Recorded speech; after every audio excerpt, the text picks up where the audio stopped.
Mr. Director, I remember when you were nominated and confirmed.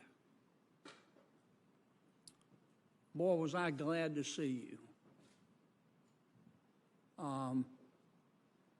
I believe then and I believe now that you're not a politician. I think your predecessor was. And he and others did immeasurable damage to one of the most important institutions in American government. Because I believe, as you do, that in addition to the DEA, the FBI is probably the premier law enforcement agency in all of human history, and it should be above politics. For the record, who is Michael Sussman? Well, Michael Sussman is a lawyer who is currently involved in a trial by the Durham Special Counsel team. His law firm, Perkins Coie, was counsel to Secretary Hillary Clinton's campaign, right? Senator, I'm mindful, as I think you would expect me to be, that the case is currently in the middle of trial, and while we have agents, and I have assigned agents to work on the Durham team, I want to be really, really careful about not getting into a discussion about a case that's currently in front of a very independent and strong-willed federal judge and a jury right now. So, well, Mr. Sussman was counsel to Secretary Clinton's campaign, and we also know that he was the source of the information provided to the FBI that the Trump campaign had a back-channel communication to Russia, which we now know isn't true. Is it true that Michael Sussman, a partner at Perkins Coie, counsel to the Hillary Clinton campaign, and the source of this information about the allegations regarding the Trump campaign, is it true that he had a badge that gave, an FBI headquarters badge that gave him special privileges in entering the FBI building? Well, Senator, what I would say to you is much in keeping with the gracious comments you made at the beginning about my commitment to trying to make sure I do this job the right way. That includes making sure that with a case that is currently in the middle of trial and an investigation being run by Mr. Durham that we are actively helping him with. I don't think I can really get into a discussion of those topics at the moment. When the FBI opened a file to investigate Mr. Sussman's allegations, is it true that the FBI concealed Mr. Sussman's identity? Again, I completely understand your interest in the question, and I respect it, and I just hope you will respect the fact that because I've got agents working with Mr. Durham on the case and they're in the middle of trial right now, I just don't think I can get into a discussion of that here. When the FBI opened its file to investigate the allegations that Mr. Sussman, on behalf of the Clinton campaign, made, now known to be untrue, about these back-channel communications between the Trump campaign and Russia. When the FBI opened the file, is it true that the file said the source of this information was not Mr. Sussman, but the Department of Justice? Again, the same response. These are the very kinds of questions that are being litigated in front of the jury and Judge Cooper right now. Senator Kennedy, I would just urge you to follow a separate line of questioning. As Director Wray has said, he's not going to answer questions relative to this case that's being litigated. I appreciate that, Madam Chair, and you know how much I respect you. I want my time back, by the way. You can have those 3 seconds that I took. No, you talk for about 10 seconds. I'm happy to give you those 10 seconds. Thank you, Madam Chair, and I appreciate your help with my questions, but I can handle it myself. Chris, at some point, you're going to have to address this. And I understand you don't want to address it in the middle of a prosecution. But there are millions of Americans that look at this and think, I'm not saying they're correct, that the FBI has become a political organization. And at some point, you're going to have to address that. The institution is just too important. And some of my colleagues may not want to talk about this. But we're going to have to talk about it at some point. Well, so first off, I totally appreciate your concern about our institution, and I will tell you that what I can speak to now is that I have implemented all sorts of reforms that I've spoken about quite publicly, over 40-plus corrective measures that deal with a lot of the same issues that are at the heart of the underlying investigation. I completely turned over the entire leadership team in the FBI.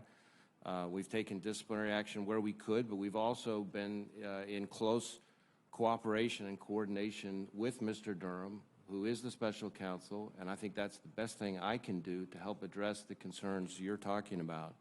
As to the FBI's reputation, I will tell you, having been to all 56 of our field offices, now almost all of them twice, having been to New Orleans just earlier this month and Baton Rouge just shortly before that, what I find in talking to Americans out in the field, law enforcement partners, business leaders, community leaders, victims, prosecutors, families, is a widespread, even resounding appreciation and respect for the men and women of the FBI. And you will be, I hope, relieved to know that in Louisiana, over the last 3 years, last two and a half years, the number of people in Louisiana applying to be special agents of the FBI has doubled what it was in the first few years when I took over. And so I think that speaks very well of the good citizens of Louisiana and their appreciation and view of the FBI's credibility. And I thank you for coming, Chris, and I thank you for all the hard work you've done. But I'm going to stand by my comments. I think at the right time you're going to have to address this and assure the American people that, Senator Hagerty, that the rot is gone. Thank you. Thanks for being here, Chris.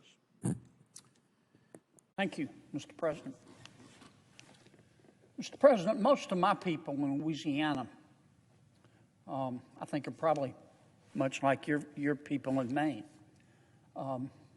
Most of my people, most of our people, they just get up every day, they go to work, they obey the law, they pay their taxes, they try to do the right thing by their kids, try to teach their kids morals, and they try to save a little money for retirement as they enjoy living in what they believe is the greatest country in all of human history.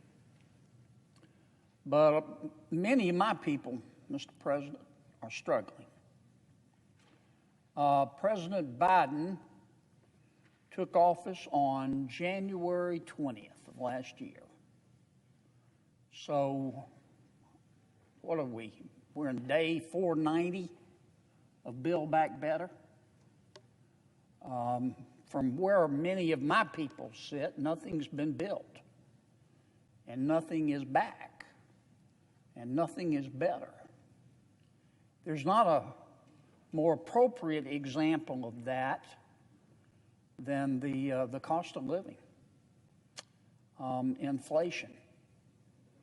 When President Biden took office, the cost of gasoline in my state was $2 a gallon. It's between $4.15 and $4.25 right now. And it's not just gasoline, Mr. President. I mean, I don't need to tell you. A dozen eggs now costs $2.52. Ground beef is $5.41.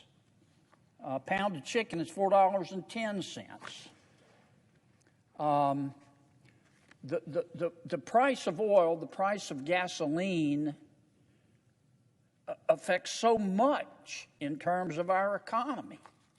I mean, it impacts most of our food and our clothes and our plastics. The things we use every day are delivered by air, by van, by tanker, all of which use gasoline. Pharmaceuticals are affected by the price of oil.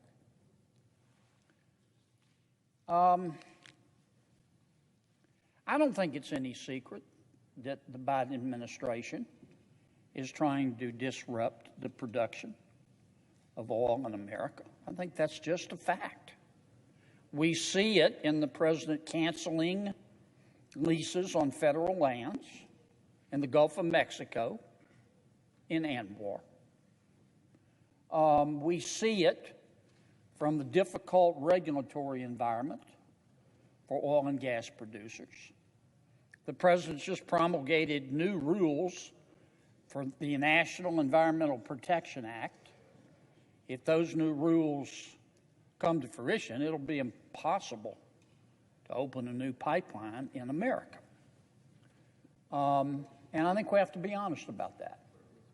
Now, to be fair, the Biden administration is trying to disrupt the production of oil and gas, especially oil, for environmental reasons, of which we're both aware.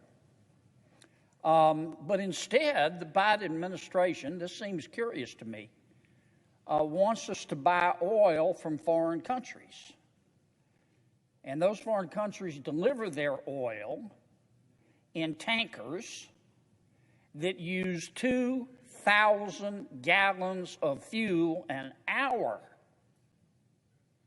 and emit 8 tons of carbon dioxide into the environment per hour. The irony of this is rich.